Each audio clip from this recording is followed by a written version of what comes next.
ঢাকা ১০ আসনে আওয়ামী লীগের মনোনীত প্রার্থী চিত্রনায়ক ফেরদৌস। এ আসনের সিটি কলেজ কেন্দ্রের ভোটার প্রধানমন্ত্রী শেখ হাসিনা। আজ সকালে মেয়ে সায়মা ওয়াজেদ পুতুল ও বোন শেখ রেহানাকে নিয়ে ভোট দিতে যান তিনি। পরে সাংবাদিকদের সাথে কথা বলেন চিত্রনায়ক ফেরদৌস। তিনি বলেন, অলরেডি দুটো ভোট পেয়েছেন, প্রধানমন্ত্রী তাকে ভোট দিয়েছেন। এটি স্বপ্নাতীত ও অকল্পনীয়।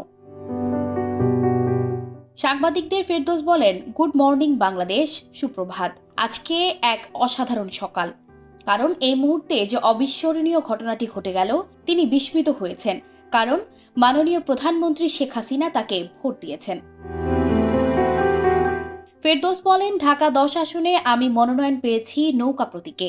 এটা বাংলাদেশের প্রত্যেকটা মানুষ জানে, বাট অনেকেই হয়তো এটা জানেন না প্রধানমন্ত্রী আমাকে ভোট দিয়েছেন।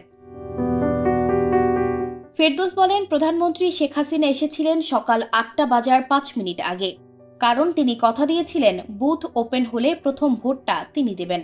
তার সঙ্গে এসেছেন তার সুযোগ্য উত্তরসূরি কন্যা পুতুল। দুজন এসে তাকে ভোট দিয়ে গেলেন, তার মানে অলরেডি দুটো ভোট পেয়ে গেছেন বলে জানান। দাবি করেন, ঢাকা ১০কে বানাবেন ১০-এ ১০। তো ১০-এর মধ্যে ২ নম্বর পেয়েছেন, বাকি ৮ নম্বর সারাদিনের মধ্যে পেয়ে যাবেন তিনি। সানজিদা রহমান, প্রবাস খবর।